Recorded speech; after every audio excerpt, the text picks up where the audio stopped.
The life account of Abraham is an inspiration.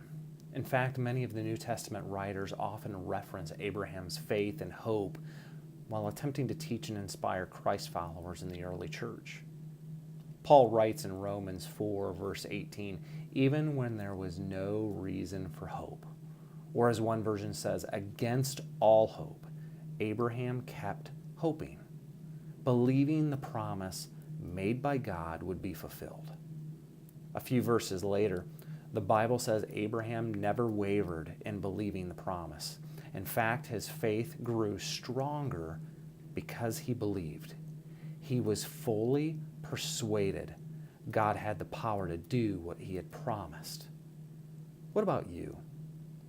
Do you believe God has the power to accomplish what he has promised for you?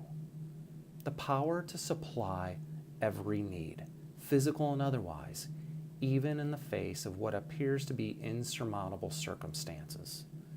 When faced with such a faith moment, do you waver, or does your faith grow even stronger? Look, I know it is easy to take your eyes off of the cross, off the hope of redemption, and to focus on whatever is staring you dead in the face. Sometimes the storm cloud is not even very big, but in our own selfish state of mind, we make it much darker than it really is. For others of you, the fury of the storm you are in is truly overwhelming from any angle you look at it.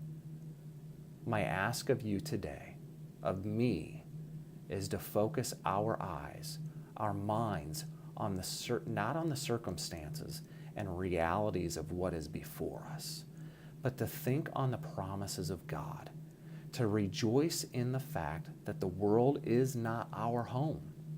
We have been adopted as sons and daughters of the Most High, and what lies before us is the fulfillment of a promise so much greater than the temporary turmoil of today. God bless you. Live your hope out with a faith that does not waver, but one that is strengthened.